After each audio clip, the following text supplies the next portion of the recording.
नमस्कार। आज हमें जालोर के चौहान वंश की चर्चा करेंगे।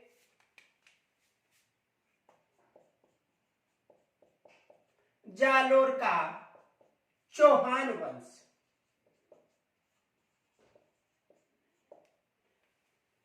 जालोर का चौहान वंश।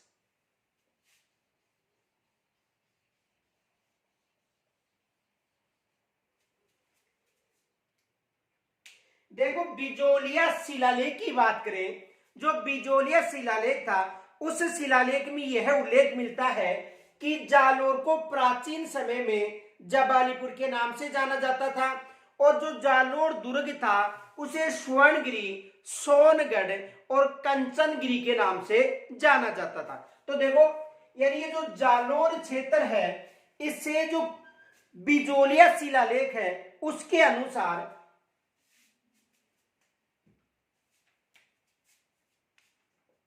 बिजोलिया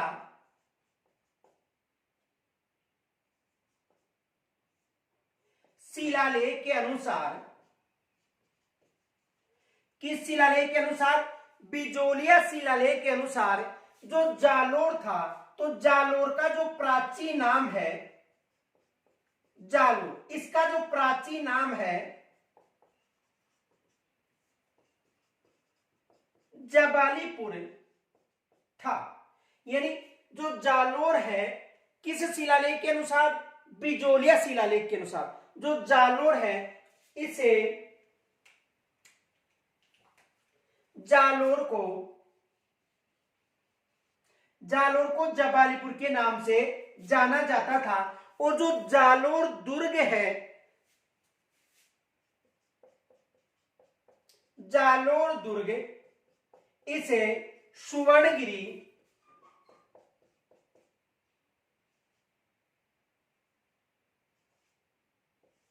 जालोर को जो जालोर दुर्ग से सुवर्णगिरी, सोनारगढ़, कांचन दुर्ग के नाम से जाना जाता है। तो देखो, यानी जो बिजोलिया शिलालेख है, इस शिलालेख के अनुसार, बिजोलिया शिलालेख के अनुसार जो जालोर है, इसका जो प्राचीन नाम था जबालीपुर था और जालोर दुर्ग को सुवर्णगिरी, सोनारगढ़ व कांचन दुर्ग के नाम से जाना जाता था। किसके अनुसार? बिजोलिया शिलालेख के अनुसार। यानी जो बिजोलिया शिलालेख है, इसके अनुसार जो जालोर है उसे तो जबालीपुर के नाम से, और जो जालोर का जो दुर्ग था उसे स्वर्णगिरी, सोनारगढ़ और कांचन दुर्ग के नाम से पुकारा जाता। और इस जो सोनारगढ़ है, इस दुर्ग के कारण जो जालोर के जो चौहान थे उन्हें सोनगिरा चौहान के नाम से जाना जाता है। किसके कारण?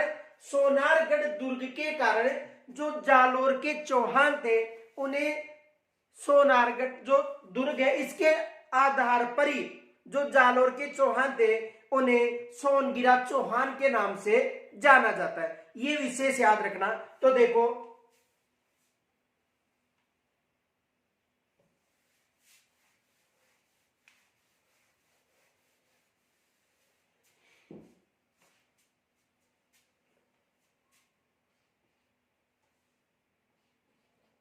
बिजोलिया शिलालेख,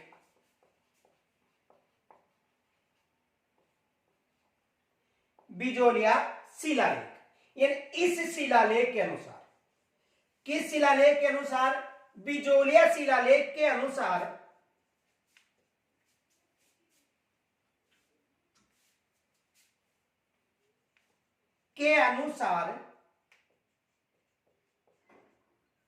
जालोर को प्राचीन समय में, देखो, बिजोलिया शिलालेख के अनुसार जालोर को प्राचीन समय में जाबालीपुर के नाम से जाना जाता था। किसके नाम से जाना था? जाबालीपुर के नाम से जाना जाता था।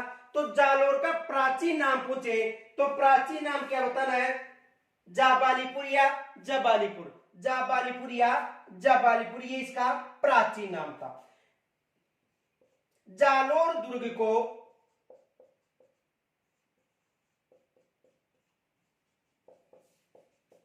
सुवर्णगिरी, सोनारगढ़ या सोनागढ़ व कांचन दुर्ग या कांचनगिरी के नाम से जाना जाता था। देखो, जो जालोर दुर्ग है उसे स्वर्णगिरी, सोनागढ़ या सोनारगढ़, इनके अलावा कांचनगिरी के नाम से जाना जाता था। और इसी से जालोर चौहान को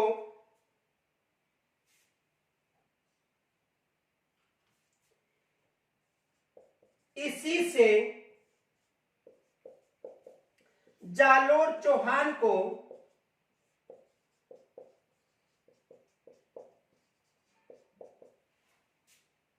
यानी ये जो सोनागढ़ दुर्ग या सोनारगढ़ था, तो इसी से जालोर चौहान को सोनगिरा चौहान कहा गया था।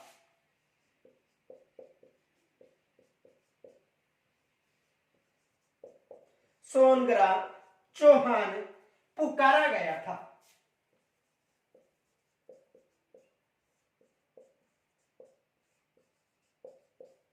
तो यहां से एग्जाम में प्रश्न बन सकता है।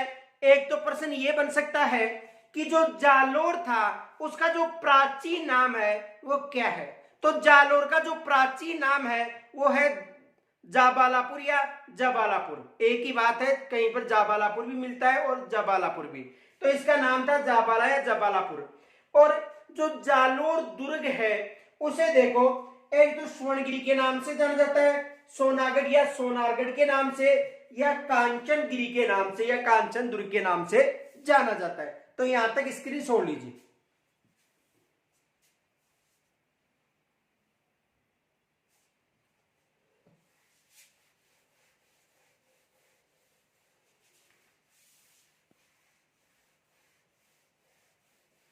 देखो, जो जाल शब्द है, जो जालोर है, ये जो जालोर है दो शब्दों से मिलकर बना है। कितने शब्दों से मिलकर बना है? दो शब्दों से मिलकर बना है। एक जाल और दूसरा लोर, दो शब्दों से मिलकर बना है जाल और लोर। देखो, संधि नहीं है, केवल दो शब्दों से मिला है। जाल का मतलब देखो, ये जो जाल है एक वहां पर एक वृक्ष की प्रजाति है, वृक्ष का प्रकार। यह जाल एक वृक्ष है, जाल एक वृक्ष है, ठीक है। लोर का मतलब है सीमा, लोर का मतलब सीमा। यानी देखो, ये जो जालोर है दो शब्दों से मिलकर बना है। कितने शब्दों से? दो शब्दों से मिलकर बना है, जाल और लोर। जाल एक वृक्ष, वहां पर एक वृक्ष समूह पाया जाता है, जो वृक्षों का समूह है उसे जाल कहा जाता है। और लोर जो चारों तरफ की जो सीमा है उसे लोर कहा जाता है। तो कहने का मतलब जाल वृक्ष के चारों तरफ की सीमा को जालोर कहा गया था। जाल वृक्ष के चारों तरफ की सीमा को जालोर कहा गया था, याद रखना। जाल वृक्ष के चारों तरफ की सीमा को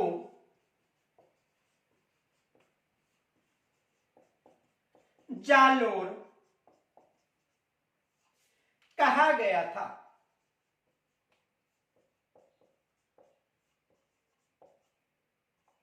तो तो जो जाल वृक्ष के चारों तरफ की जो सीमा है उसे क्या नाम दिया गया था? जालोर नाम दिया गया था। तो देखो जालोर, जाल और लोर दो शब्दों से मिलकर बना है। जाल वहां पर वृक्ष पाए जाते हैं नाम से जाल, और लोर का मतलब सीमा, यानी जाल वृक्ष के चारों तरफ की जो सीमा है उसे क्या नाम दिया गया था? जालोर नाम दिया गया था। तो जालोर नाम कैसे पड़ा था? जाल वृक्षों की सीमा या जाल वृक्षों का जो क्षेत्र था उसके नाम पर ही जालोर नाम पड़ा था। यहां तक स्क्रीनशॉट लीजिए।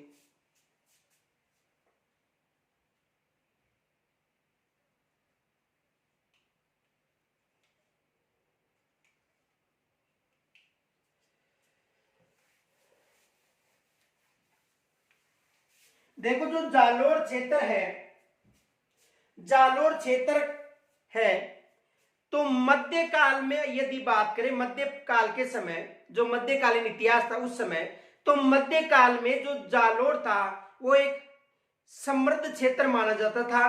और जालोर था वो मालवा तथा गुजरात के जो रास्ता था, मार्ग था, वहां पर स्थित था। तो जितने भी जो दिल्ली के शासक थे उनकी जो निगाहें थी, नजर थी, वो किस पर थी? जालोर पर। यानी कहने का मतलब देखो, दिल्ली से जो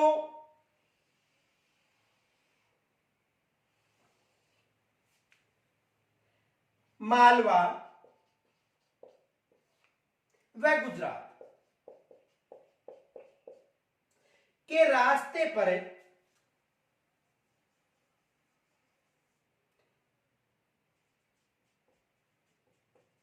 जालोर स्थित था। यानी दिल्ली से जो जो दिल्ली पर जो अधिकार थे, तो दिल्ली के जो शासक थे उनका जो यहाँ पर जो मालवा क्षेत्र और गुजरात क्षेत्र पर, यानी कहने का मतलब मालवा व गुजरात मार्ग पर मध्यकाल में गुजरात व मालवा मार्ग पर कौन सा क्षेत्र स्थित था? जालोर क्षेत्र था। तो मध्यकाल में इसकी अधिक महत्वपूर्ण भूमिका रही है, किसकी?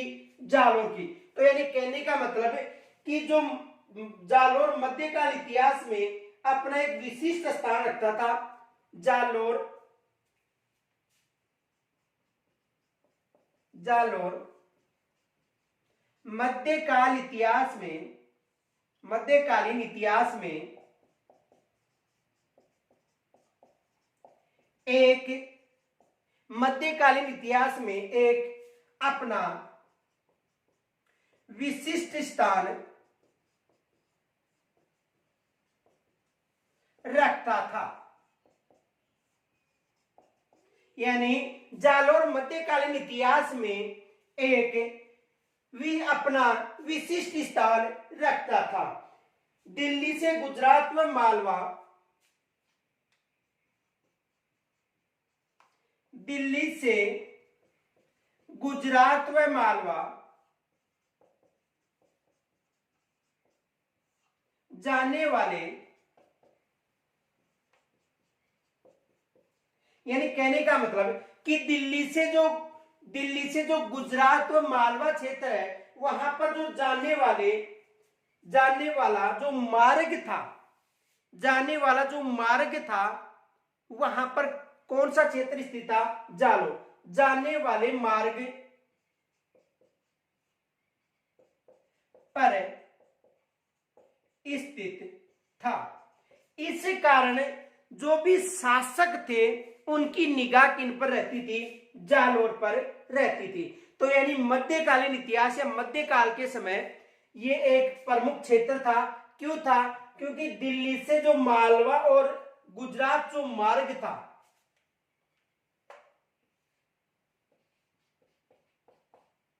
कौन सा मार्ग था? दिल्ली से जाने वाला जो गुजरात और जो मालवा मार्ग था वहां पर कौन सा क्षेत्र स्थित था? जालोर क्षेत्र स्थित था। इस कारण मार्ग पर स्थित था। इस कारण दिल्ली के प्रत्येक शासक की नजर किस पर थी? जालोर पर थी। ये याद रखना, मार्ग पर स्थित था। इस कारण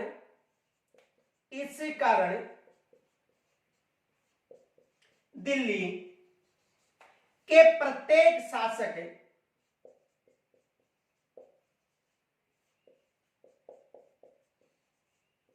की नजर जालोर पर थी।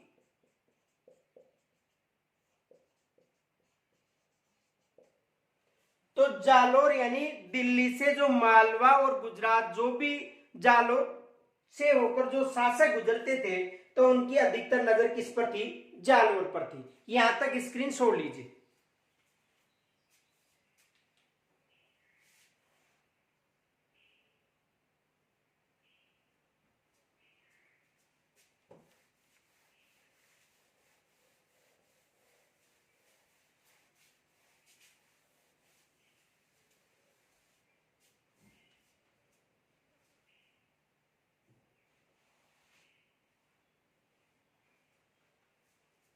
देखो,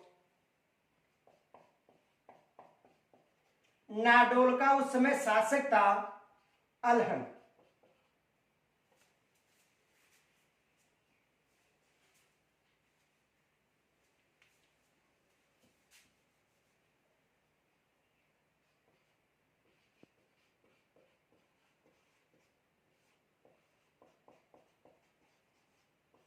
देखो, नाडोल का उस समय शासक कौन था? अलहन था। और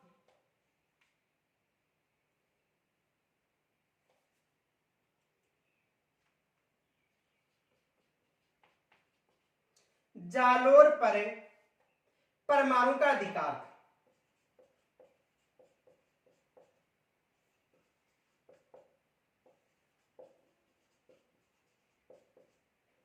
देखो, जालोर का शासक कौन था? अलहन था। जालोर का शासक कौन था? अलहन।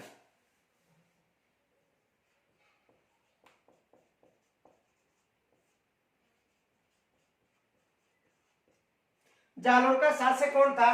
अलहन था। और उस नाडोल का शासक कौन था? अलहन था। और उस समय जालोर पर किनका अधिकार था? परमाणु का अधिकार था। ये याद रखना। देखो, नाडोल का शासक अलहन और उस समय नाडोल का शासक अलहन था। उस समय जालोर पर परमाणु का अधिकार था। 1181 की ईस्वी की बात है। 1181 में इनका पुत्र था। किनका पुत्र है? अलहन का। और पुत्र का नाम था कीर्तिपाल। जो पुत्र था अलहन का, उनका नाम था कीर्तिपाल, जिसे कित्तू के नाम से भी जाना जाता था। कीर्तिपाल को कित्तू के नाम से भी जाना जाता था। तो ये जो कीर्तिपाल है, इन्होंने यहां पर आक्रमण किया। कहां पर? परमाणु पर या जालोर पर। कब किया था? 1181 ईस्वी में। कब किया था? 1181। देखो, दोबारा समझो। नाडोल का शासक अलहन के समय जो जालोर क्षेत्र था वहां पर परमाणु का अधिकार था। और उस समय जो अलहन का पुत्र कौन था? कीर्तिपाल या कीतू। तो कीर्तिपाल ने 1181 में परमाणु पर यानी जालोर पर आक्रमण किया और आक्रमण करके अपने वंश की स्थापना की। जो जालोर में जो सोनगिरा चौहान है, उनका जो आदि पुरुष या संस्थापक किसे कहा गया? कीर्तिपाल या कीतू को। तो जालोर पर चौहानों का अधिकार कब हुआ था? 1181 में हुआ था। और उस समय यहाँ का जो संस्थापक किसे माना जाता है? कीर्तिपाल को, जो किसका पुत्र था? अलहन का पुत्र था। और अलहन जो नाडोल क्षेत्र है वहां का शासक था। तो पहले तो यहां तक स्क्रीन छोड़ लीजिए।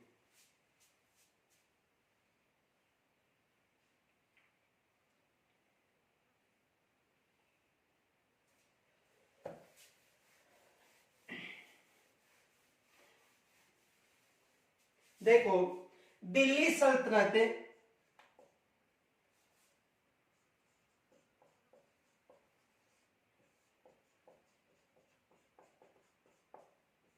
के समय यानी 1206 से लेकर 1526 तक, यानी दिल्ली सल्तनत के समय कब की बात है? 1206 से लेकर 1526 तक जालोर में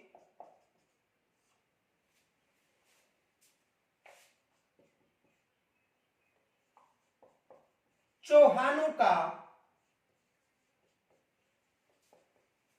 अधिकार था, या जालोर पर चौहानों का अधिकार था, ये याद रखना। यानी दिल्ली सल्तनत के समय, यानी 1206 से लेकर 1526 तक जो जालोर क्षेत्र था वहां पर किनका अधिकार था? चौहानों का अधिकार था। और जो जालोर के जो चौहान थे उन्हें सोनगरा चौहान के वंश के नाम से जाना जाता है, ये याद रखना। यानी जालोर के जो चौहान थे उन्हें सोनगिरा चौहान के नाम से जाना जाता है। किनके नाम से? सोनगरा चौहानों के नाम से। तो देखो,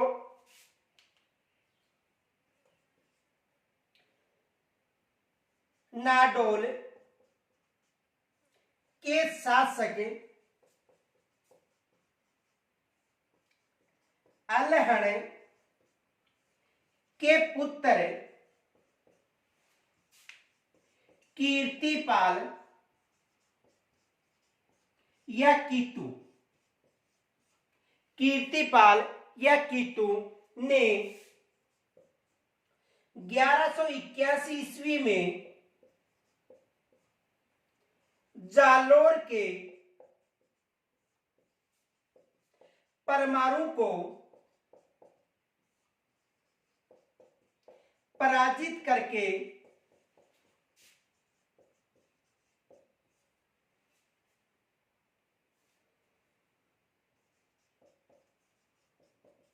चौहानों की नींव रखी थी।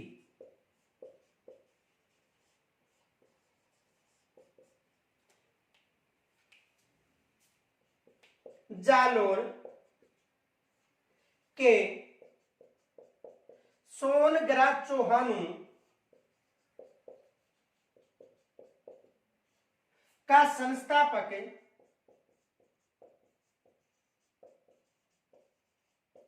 कीर्तिपाल को माना जाता है।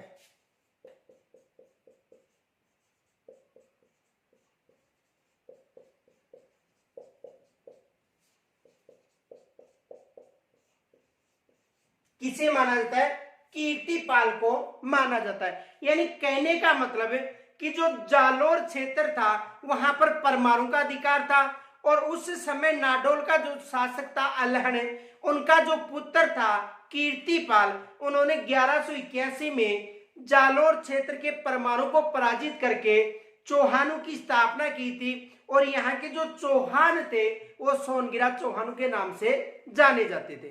तो यानी कहने का मतलब इसका जो संस्थापक था वो किसे माना जाता है? कीर्तिपाल को माना जाता है। तो यहां तक यदि आपको समझ में आ रहा है तो इस वीडियो को अभी लाइक किया करो, यानी अभी लाइक करो इस वीडियो को और स्क्रीनशॉट लीजिए।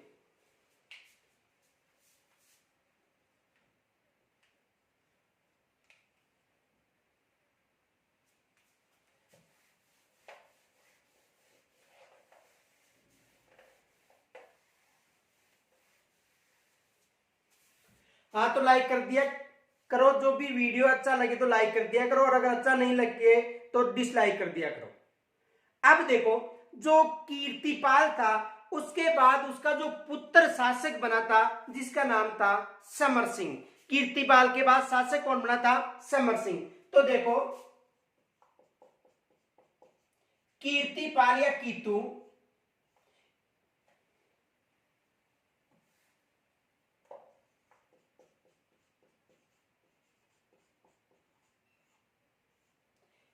तो कीर्तिपाल के बाद जो शासक बना था वो कौन बना था? समर सिंह शासक बना था। कौन बना था? समर सिंह।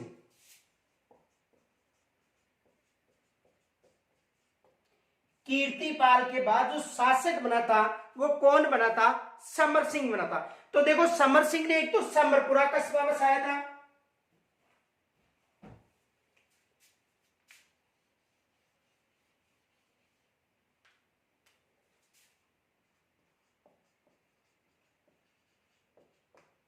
समरपुरा कस्बा। कौन सा कस्बा बसाया था? यानी इन्होंने इस कीर्तिपाल के बाद जो शासक बना था वो कौन बना था? इनका पुत्र समर सिंह बना था। तो समर सिंह ने एक तो समरपुरा कस्बा बसाया था। दूसरा देखो, जो जालोर दुर्ग था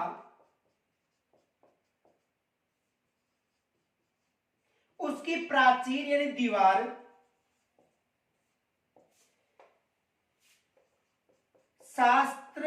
शास्त्रागार आदि का पुनर्निर्माण करवाया था।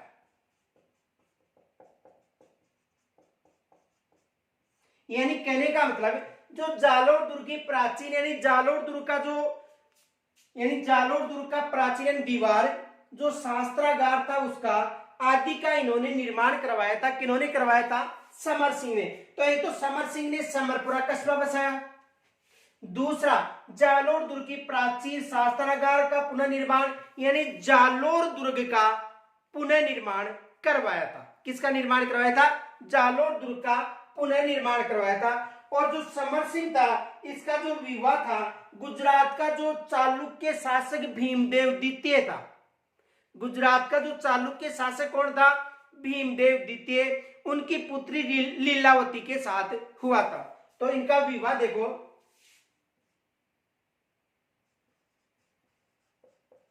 विवाह गुजरात के चालुक्य शासक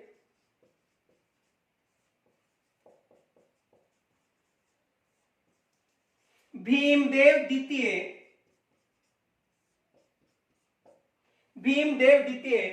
की पुत्री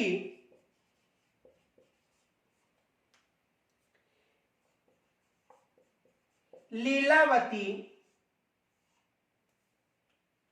के साथ हुआ था।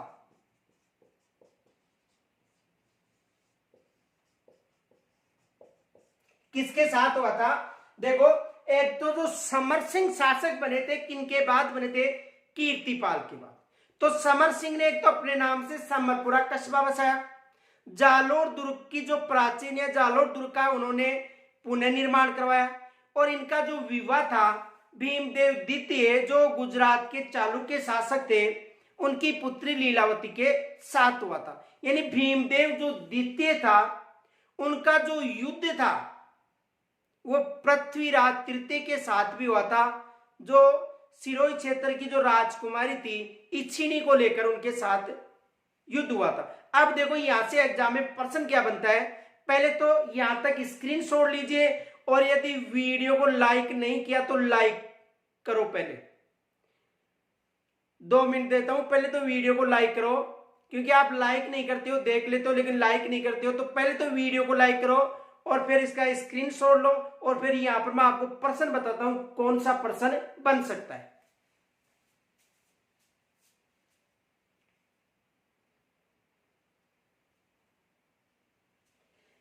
देखो यहां से प्रश्न क्या बन सकता है, प्रश्न ये बन सकता है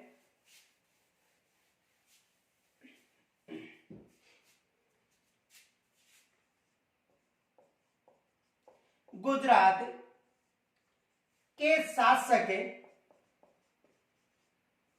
यानी गुजरात का जो शासक था चालुक्य शासक, ये याद रखना गुजरात में कौन सा वंश का शासक था? भीमदेव के चालुक्य शासक। तो गुजरात के शासक यानी चालुक्य शासक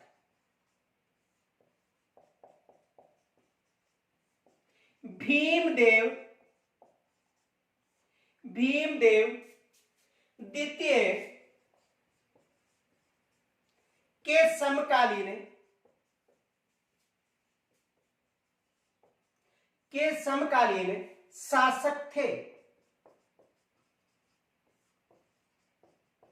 देखो गुजरात के शासक चालुक्य शासक भीमदेव द्वितीय के समकालीन शासक थे, क्योंकि जो प्रथम श्रेणी है उसमें जो सिलेबस परिवर्तन किया है उसमें सल्तनत काल और जो रणथंबोर है जालोर क्षेत्र है इनके चौहानों का उल्लेख किया गया है सिलेबस में, और सेकंड ग्रेड में भी ये है, और जो थर्ड ग्रेड जो जनवरी माह में जो एग्जाम है उसमें भी लगभग यही सिलेबस रहेगा। अब देखो समकालीन शासक पूछ सकता है, तो देखो गुजरात का जो शासक चालुक्य शासक भीमदेव के द्वितीय के समकालीन शासक, देखो ऑप्शन में आपको वहां पर मिल सकता है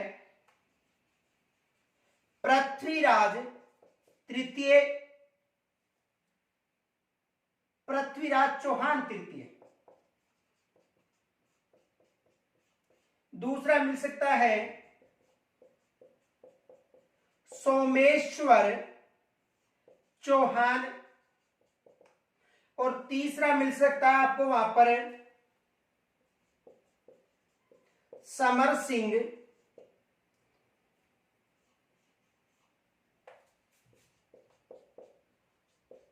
सोनग्राह चौहान, और यहां पर मिल सकता उपर्युक्त उपयुक्त सभी। यहां पर क्या मिल सकता है? उपयुक्त सभी। देखो प्रश्न ये बन सकता है गुजरात के शासक चालुक्य शासक भीमदेव द्वितीय के समकालीन शासक थे। तो देखो पृथ्वीराज तृतीय ने तो इनके साथ युद्ध किया था, जो सिरोही क्षेत्र की राजकुमारी थी इच्छिणी को लेकर, और इस इच्छिणी राजकुमारी के समय ही जो सोमेश्वर चौहान था उनका भी गुजरात के शासक भीमदेव द्वितीय के साथ युद्ध हुआ था। और जो समर सिंह सोनगिरा चौहान थे उन्होंने इनकी पुत्री के साथ विवाह किया था। किनके साथ? जो भीमदेव द्वितीय की पुत्री थी लीलावती के साथ, क्योंकि जो युद्ध हुआ था वो 1187 में युद्ध हुआ था। कब हुआ था? 1187 में। तो देखो ये भी समकालीन शासक था, ये भी समकालीन शासक था, ये भी समकालीन शासक था। तो यहां से ये प्रश्न बन सकता है कि पृथ्वीराज तृतीय भी समकालीन शासक था, सोमेश्वर चौहान भी समकालीन शासक था, और समर सिंह चौहान भी समकालीन शासक था। तो यहां से एग्जाम में प्रश्न बन सकता है। तो यहां तक स्क्रीनशॉट ले लीजिए।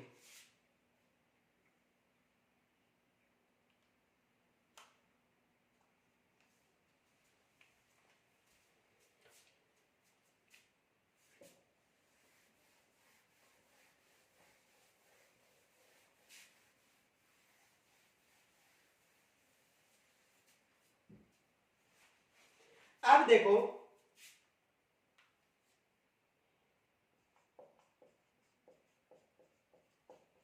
समर सिंह के बाद जो शासक बना था, यानी समर सिंह के बाद जो शासक बना था वो कौन बना था?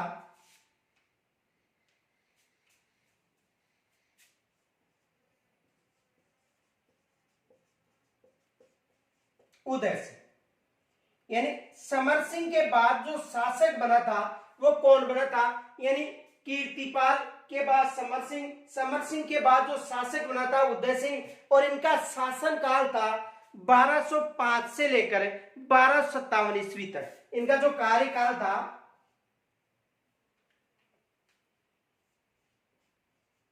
1205 ईस्वी से लेकर 1257 ईस्वी तक इनका कार्यकाल था। किनका कार्यकाल था? उदय सिंह का कार्यकाल रहा था। और उदय सिंह के कार्यकाल के समय देखो इन्होंने जो मंडोर व नाडोल क्षेत्र था वहां पर इन्होंने अधिकार किया था। किन्होंने? उदय सिंह ने मंडोर व नाडोल।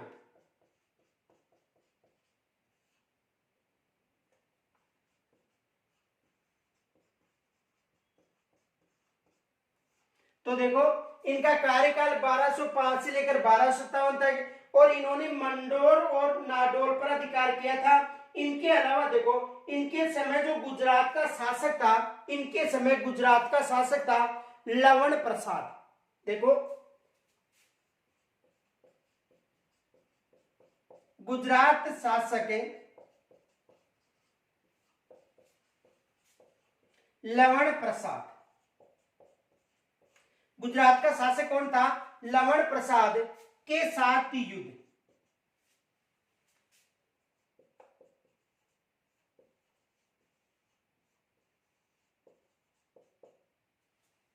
युद्ध हुआ।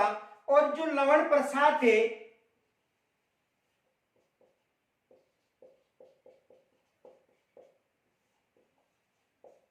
पराजित हुए।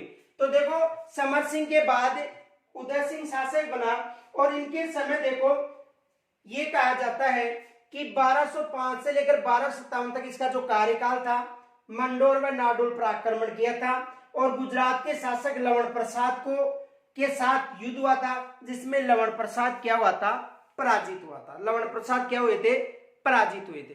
तो इनका कार्यकाल कब से कब तक था, 1205 से लेकर 1257 ईस्वी तक था। मंडोर व नाडोल पर इन्होंने अधिकार किया था। गुजरात का जो शासक लवण प्रसाद था उनको भी पराजित किया था। इनके अलावा देखो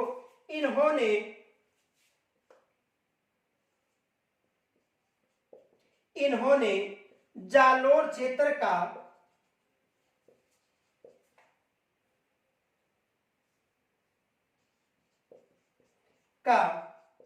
विस्तार किया था। यानी इन्होंने जो जालोर क्षेत्र था उसका विस्तार किया था। किन्होंने किया था, जो उदय सिंह थे उन्होंने जालोर क्षेत्र का विस्तार किया था। तो देखो इसका जो कार्यकाल है 1205 से लेकर 1257 तक रहा है। मंडोर और नाडोल पर उन्होंने आक्रमण किया था। गुजरात का जो शासक था लवण प्रसाद, उनके साथ युद्ध करके उनको पराजित किया था। और उन्होंने जालोर क्षेत्र का विस्तार किया था। किन्होंने किया था, उदय सिंह ने। किन्होंने किया था, उदय सिंह ने। यहां तक पहले स्क्रीनशॉट लीजिए।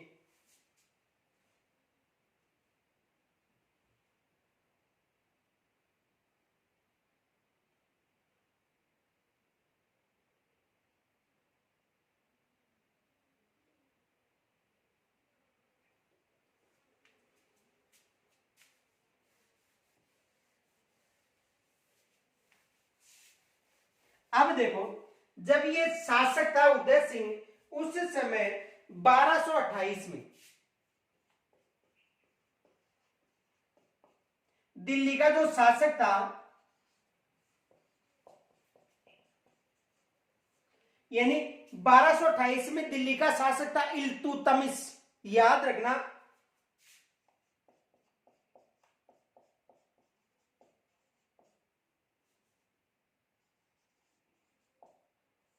शासक कौन था, इल्तुतमिश ने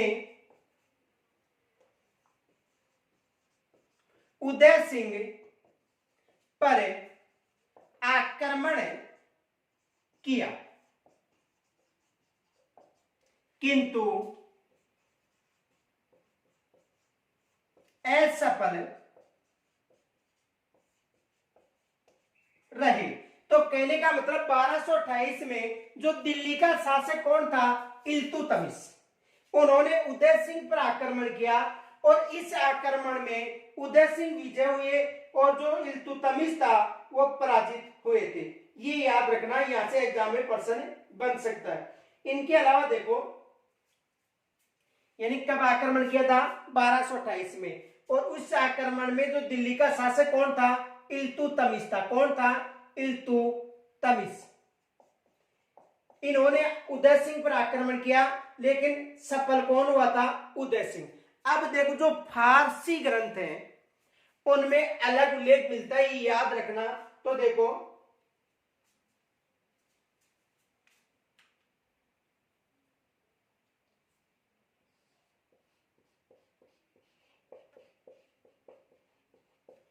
फारसी लेखकों के अनुसार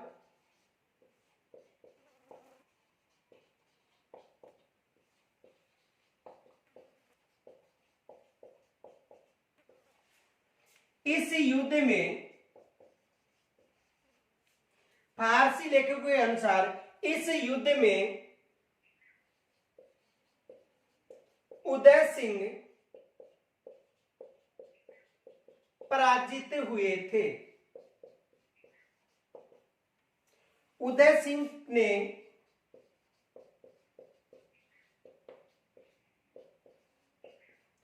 इल्तुतमिश को 100 ऊंट व 20 घोड़े भेंट की थी। यानी कहने का मतलब कि देखो, जो उदय सिंह के समय जो दिल्ली का शासक था कौन था, इल्तुतमिश। दिल्ली का शासक कौन था, इल्तुतमिश। ये याद रखना। उन्होंने उदय सिंह पर आक्रमण किया और इस आक्रमण में कौन, यानी असफल कौन हुए थे, असफल या पराजित मान लो, पराजित कौन हो गए थे? इल्तुतमिश। लेकिन जो फारसी लेखक हैं इन्होंने ये कहा था कि जो उदय सिंह थे वो पराजित हो गए थे, और उदय सिंह पराजित होने के बाद में जो इल्तुतमिश था उनको 100 ऊंट तथा 20 घोड़े भेंट किए थे। ये किनके अनुसार है? फारसी लेखकों के अनुसार। तो देखो यदि फारसी लेखकों के अनुसार ये युद्ध पूछा जाए तो इसमें बताना है कि कौन विजय हुआ था? इल्तुतमिश। अब देखो हमारा जो सिलेबस है उसमें सल्तनत काल और जो अजमेर, रणथंभौर व इनके अलावा जो जालोर क्षेत्र के चौहान दे रखे, तो यहां से एग्जाम में पर्सन बन सकता है। पर्सन क्या बन सकता है? पहले इसका स्क्रीनशॉट लीजिए।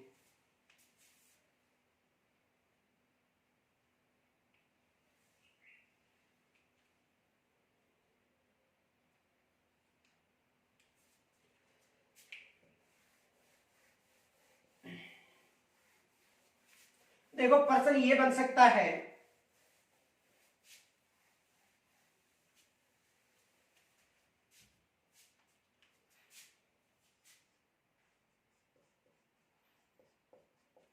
जालोर के शासक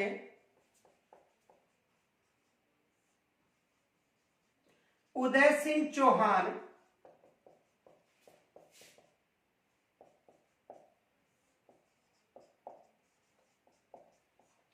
के समकालीन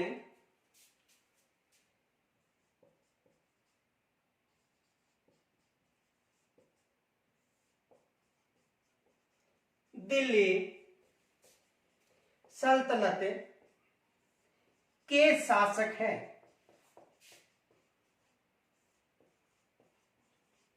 ये एग्जाम में पर्सन बन सकता है। पर्सन क्या बन सकता है कि जालोर के शासक कौन था? उदय सिंह सोनगिरा चौहान के समकालीन दिल्ली के शासक हैं। एग्जाम में ये पर्सन बन सकता है। तो देखो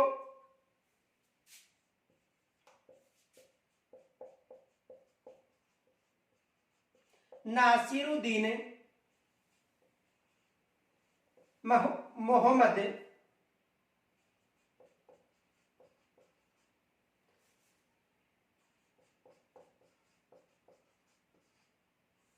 एक तो आ सकता है नासिरुद्दीन मोहम्मद, दूसरा आ सकता है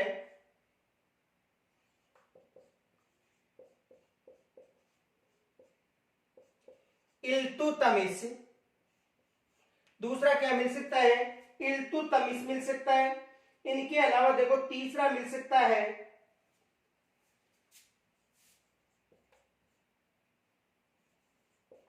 ऐवैबे, और चौथा मिल सकता है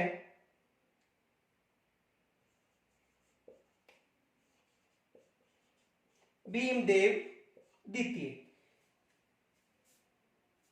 देखो नासिरुद्दीन मोहम्मद, इल्तुतमिश, इनके अलावा मिल सकता है ऐवैबे, और चौथा मिल सकता है भीमदेव द्वितीय। तो देखो इनमें से सही कौन सा होगा बताओ जल्दी सी कमेंट्स के द्वारा।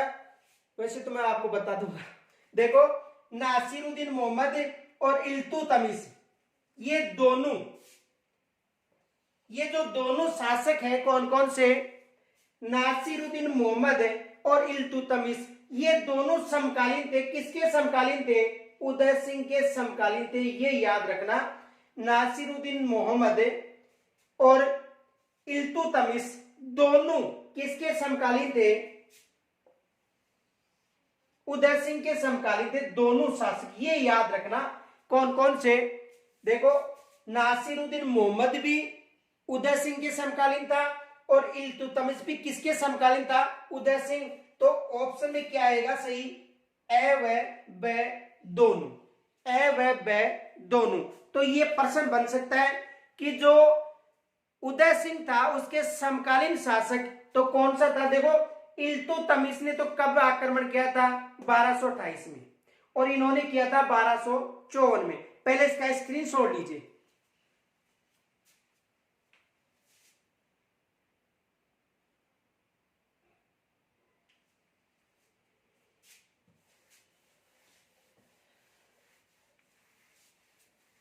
देखो, यानी कानड़ देव प्रबंधन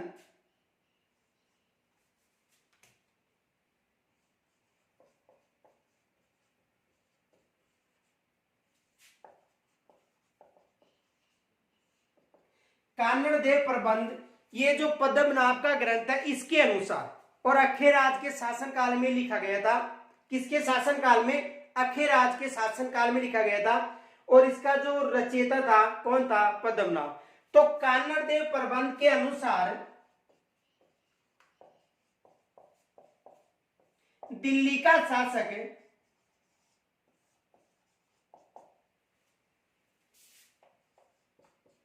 या दिल्ली का सुल्तान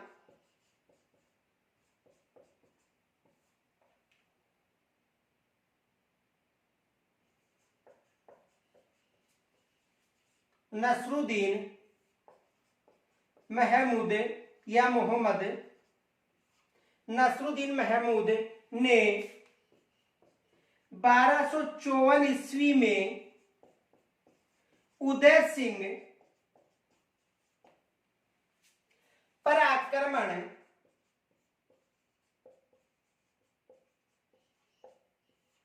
किया था। देखो, कानड़ देव जो प्रबंधन जो रचना है वो अखेराज चौहान के शासनकाल में तो लिखी गई थी। किस शासनकाल के काल में? यानी अखेराज चौहान के शासनकाल में इस रचना को लिखी गई थी। पद्मनाभ की ये रचना है कानड़ देव प्रबंध। तो इसके अनुसार दिल्ली का जो सुल्तान नसरुद्दीन मोहम्मद ने 1254 ईस्वी में उदय सिंह पर आक्रमण किया था और इस युद्ध में, देखो, इस युद्ध में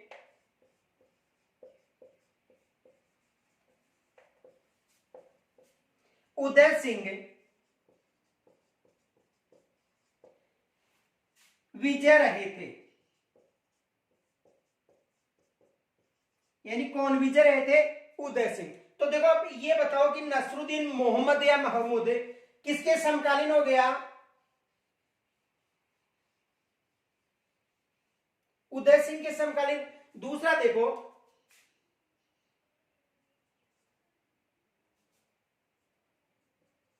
1228 ईस्वी में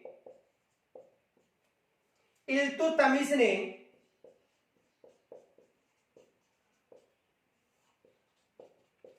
उदय सिंह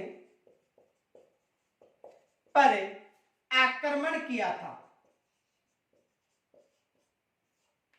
आक्रमण किया था। तो देखो, समकालीन दो शासक हो गए दिल्ली के सल्तनत के, दो शासक, एक इल्तुतमिश हो गया और दूसरा नसरुद्दीन मोहम्मद या महमूद। दो समकालीन शासक हो गए। अब देखो, एग्जाम में ये भी प्रश्न बन सकता है कि जो इल्तुतमिश था उन्होंने कब आक्रमण किया था? तो इल्तुतमिश ने कब आक्रमण किया था? 1228। ये भी एग्जाम में प्रश्न बन सकता है कि इल्तुतमिश ने कब आक्रमण किया था? 1228 में। और नसरुद्दीन था, उन्होंने कब आक्रमण किया था? 1254 में। तो दिल्ली और जालौर का जो सल्तनत का जो वंश है उसमें यहां से प्रश्न बन सकते हैं। एक तो ये प्रश्न बन सकता है और दूसरा प्रश्न कौन सा बन सकता है? इल्तुतमिश का प्रश्न बन सकता है। तो पहले यहां तक स्क्रीन छोड़ लीजिए।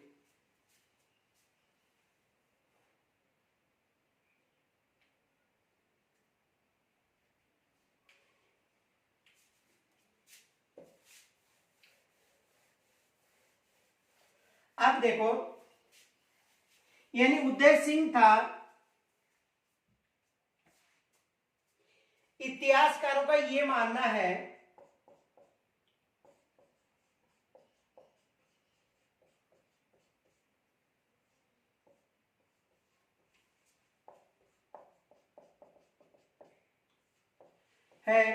कि उदय सिंह निसंदेह है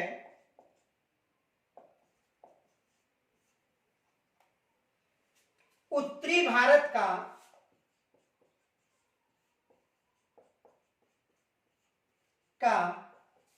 एक महान शासक था।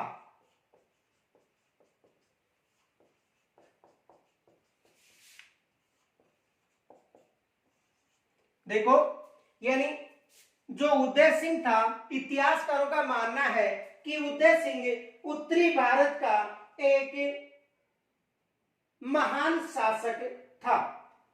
अब इनके अलावा देखो एक प्रश्न और बन सकता है,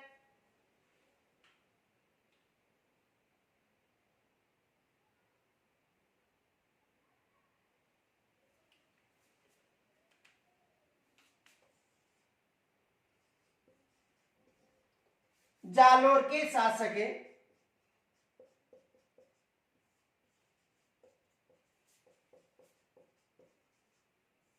उदय सिंह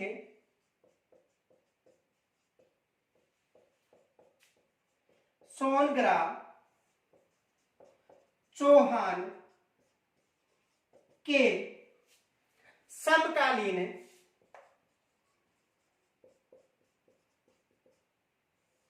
शासक थे। देखो, जालोर के शासक उदय सिंह सोनगिरा के समकालीन जो शासक थे, ये भी एग्जाम में प्रश्न बन सकता है। तो देखो, इनके समकालीन शासक कौन था? एम.ए.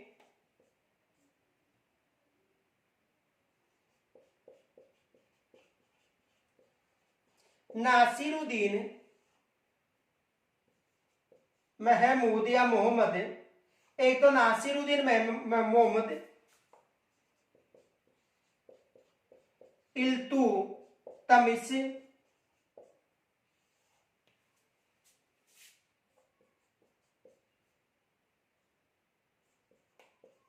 लवण प्रसाद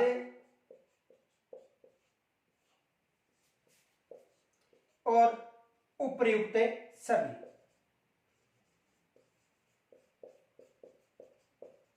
ये एग्जाम में प्रश्न बन सकता है कि जालोर के जो शासक उदय सिंह सोनगिरा थे, उनके समकालीन शासक कौन कौन से थे? तो देखो, नासिरुद्दीन मोहम्मद भी था, इल्तुतमिश भी था, गुजरात में उस समय शासक कौन था? लवण प्रसाद। तो इसमें कौन सा आएगा? उपर्युक्त सभी।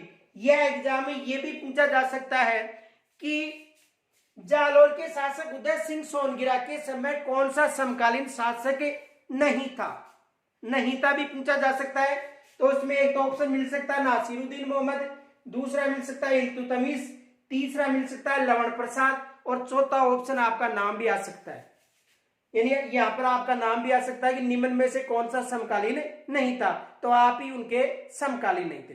तो यहां तक ये प्रश्न बन सकते हैं। तो पहले तो इसका स्क्रीनशॉट लीजिए।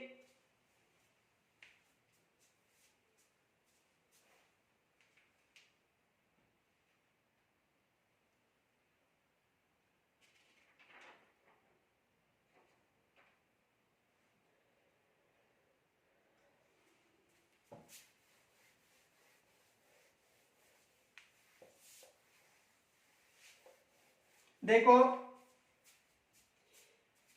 यदि जालोर की संस्थापक की बात करें तो संस्थापक कौन था? कीर्तिपाल। कीर्तिपाल के बाद जो शासक बना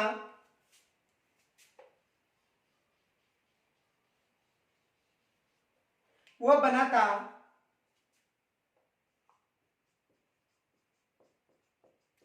समर सिंह। कीर्तिपाल के बाद में शासक कौन बना था? समर सिंह। समर सिंह के बाद में शासक कौन बना था?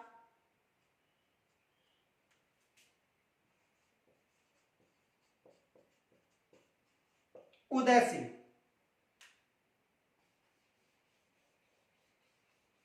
उदय सिंह के बाद में शासक कौन बनता है? चाचिकदेव। उदय सिंह के बाद में शासक कौन बनता है? चाचिकदेव। तो कीर्तिपाल, समर सिंह, फिर बन गया शासक उदय सिंह। देखो, इसका पुत्र, या ये इसका पुत्र था, ये भी इसका पुत्र था। और चाचिकदेव के बाद में जो शासक बनता है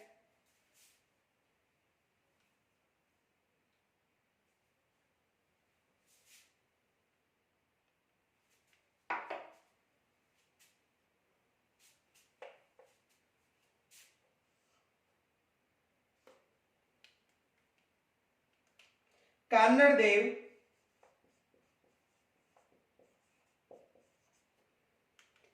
देव के बाद में देखो 3 दिन के लिए, कितने दिन के लिए? 3 दिन के लिए इनका पुत्र शासक बनता है जिसका नाम था वीरमदेव।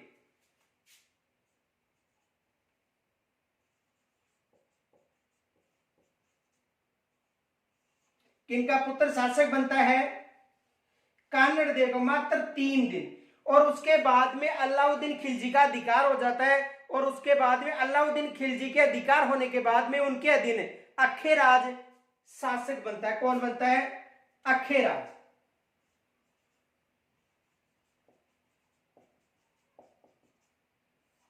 कौन बनता है? अखेराज शासक बनता है।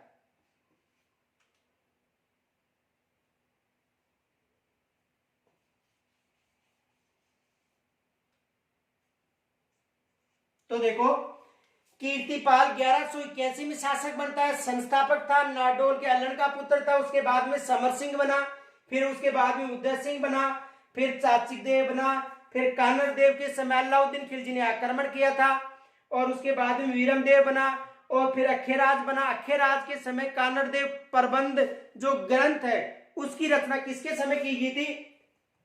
अखेराज के समय की गई थी। जो कान्नड़ देव का पुत्र था उसका नाम था वीरमदेव, जो 3 दिन तक शासक रहा था। किसकी मृत्यु के बाद?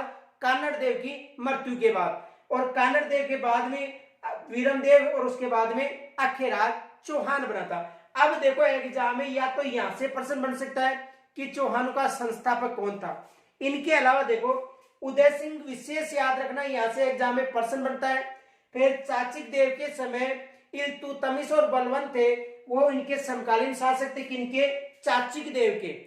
कौन थे? इल्तुतमिश और बलवंत इनके समकालीन शासक थे। फिर जो कान्नड़ देव था उसके समय अलाउद्दीन खिलजी था, और जालोर दुर्ग का जो पराजय होने का कारण था, जो वहां का जो दहिया सरदार बीका था उसके विश्वासघात के कारण जो जालोर दुर्ग था उस पर अधिकार किया था किन्होंने? अलाउद्दीन खिलजी ने।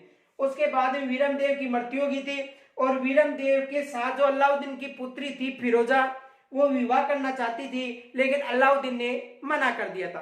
इसी कारण जो फिरोजा थी उन्होंने ये जिद कर ली थी कि या तो मुझे वीरमदेव चाहिए या इसका मस्तिष्क चाहिए। तो ये बताया जाता है कि युद्ध के बाद इसका मस्तिष्क ले जाकर, सिर ले जाकर किसको दिया गया था? फिरोजा को दिया था। और फिरोजा इसके जो सिर या मस्तिष्क था उसके साथ यमुना नदी में समाधि ले ली थी। और उसके बाद में इनके अधीन कौन शासक बना था? अखेराज। और इनके शासन काल में कान्नड़ देव प्रबंध जो ग्रंथ है उसकी रचना पद्मनाभ के द्वारा की गई थी। तो देखो यहां तक तो हमने अध्ययन कर लिया है। कल अध्ययन करेंगे चाचक देव, उसके बाद में कान्नड़ देव, वीरमदेव और अखेराज चौहान का। तो याद रखना, यहां से एग्जाम में प्रश्न जरूर बनेगा। प्रश्न या तो बन सकता है उदय सिंह से या चाचिक देव से, क्योंकि समकालीन पूछ सकता है, दिल्ली सल्तनत की बात है सिलेबस में, या कान्नड़ देव। और एग्जामिनर देखो यहां से अधिकतर प्रश्न बनाते कान्नड़ देव से, लेकिन यदि कोई एग्जामिनर है वो उसका स्वभाव थोड़ा खड़ूस हो तो वो कहां से प्रश्न बना सकता है? यहां से भी प्रश्न बना सकता है।